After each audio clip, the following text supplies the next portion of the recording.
Olá pessoal, estamos aqui para mais um unboxing do Redmi 7A. Vamos lá, vamos abrir esse aparelho importado.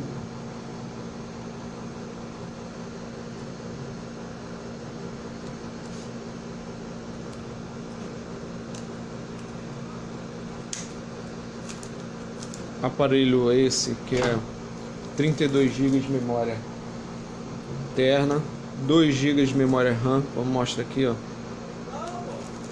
cor preta.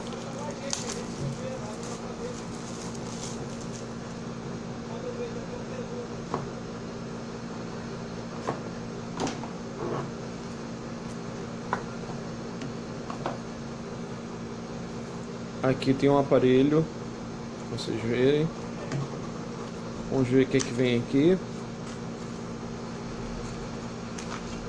Manual.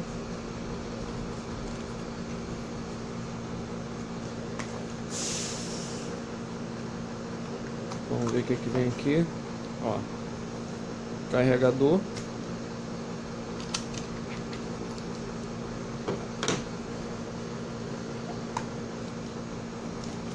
Vamos ver se tem mais alguma coisa aqui.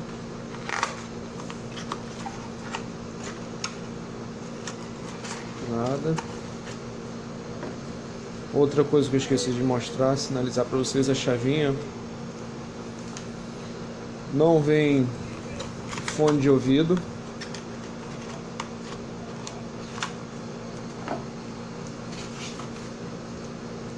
Um aparelho com 4.000 ampere-horas, câmera frontal 12 megapixels, um processador quad-core Snapdragon 439,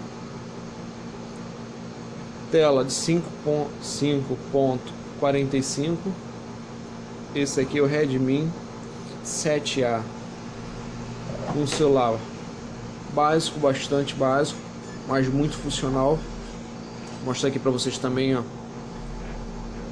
dual chip, entrada para micro SD. E é isso aí, pessoal.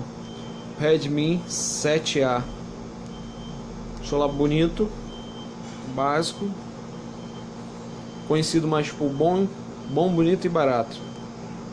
E é isso aí, pessoal. Curte, se inscreve, deixa seu comentário, que nós precisamos de você. Forte abraço, até a próxima.